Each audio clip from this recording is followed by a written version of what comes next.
Welcome back to the Rise of the Zodiac Book Club. Today our task is to use a verified archetype assignment as a comparison set while refusing to turn the assignment into one recurring person. That sounds like a topic where the exciting answer could arrive faster than the responsible one. Which is why we will keep 3 labels: visible, verified fact, interpretation, and speculation. A fact is directly supported by the approved record or source. An interpretation explains the pattern in that evidence.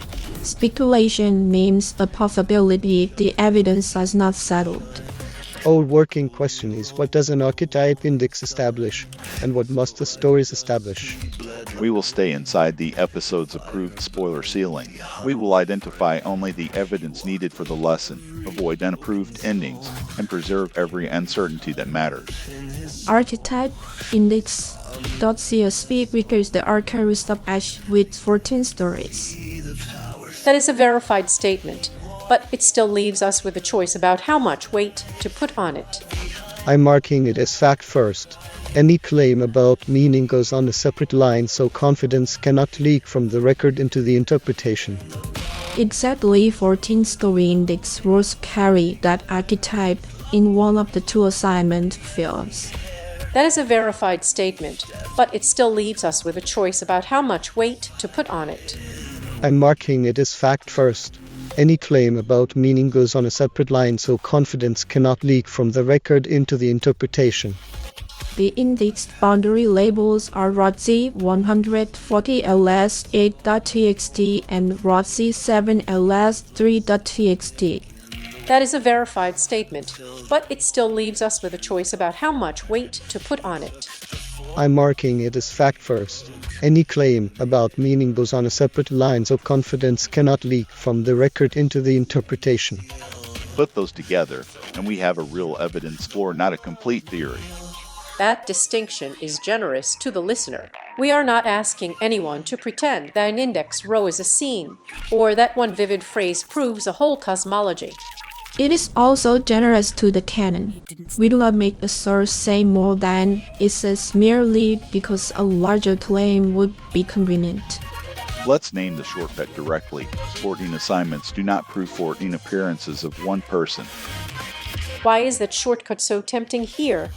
Because recurrence and classification are excellent pattern finders. Once a pattern is visible, the mind wants to make it explanatory. But finding 2 things together is not the same as proving identity, cause, intention, or universal meaning. The source hierarchy does not prohibit interpretation.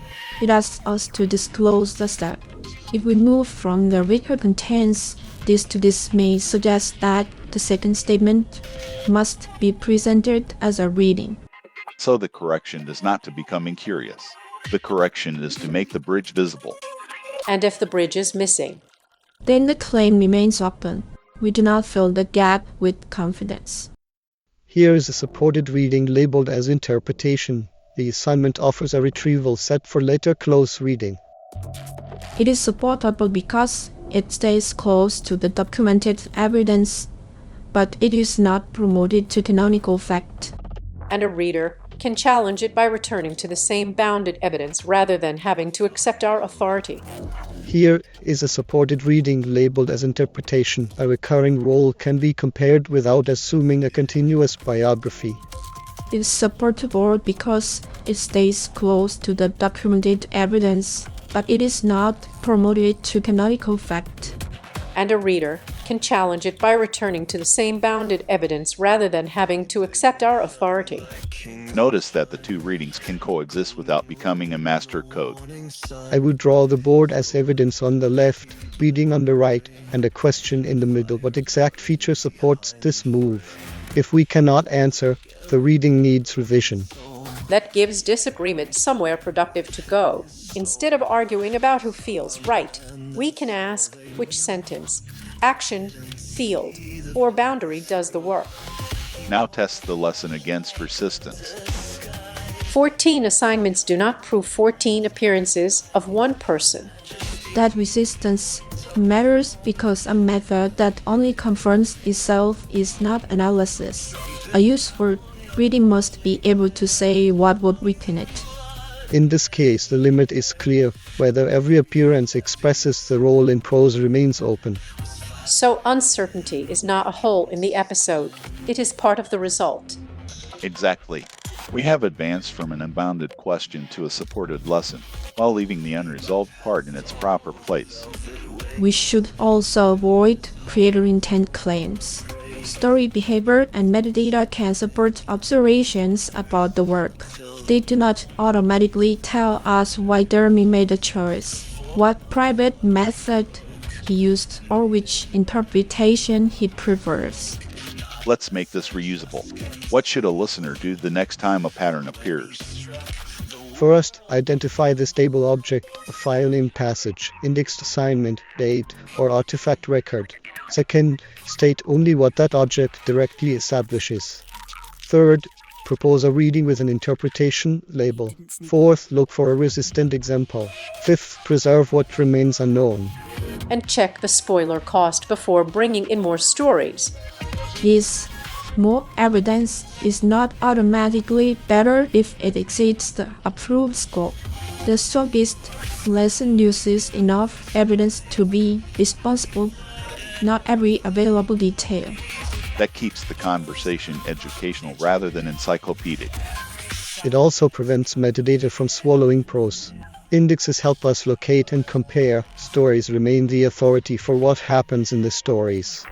I like that the method does not demand agreement.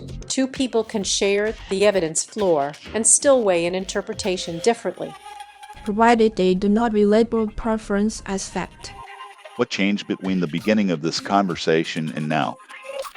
The topic became smaller and stronger. We stopped asking for a total explanation and found a bounded claim the sources can actually carry.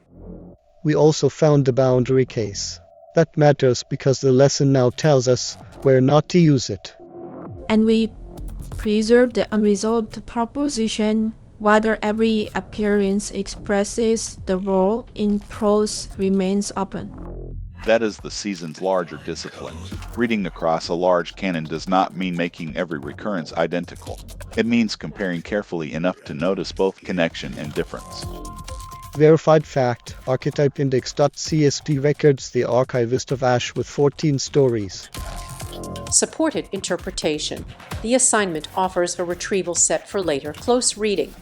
Unresolved or speculative, whether every appearance expresses the role in prose remains open. Method: retrieve carefully, compare within scope, label interpretation, test resistance, and leave uncertainty visible. The satisfying part is that restraint did not make the episode empty. It made the insight traceable. Evidence gives us a shared starting point. Interpretation gives us room to think.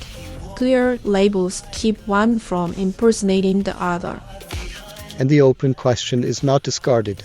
It becomes the next honest question rather than today's invented answer. That is where we will leave the Archivist of Ash across the canon, with a stronger way to read, a bounded conclusion, and canon still intact.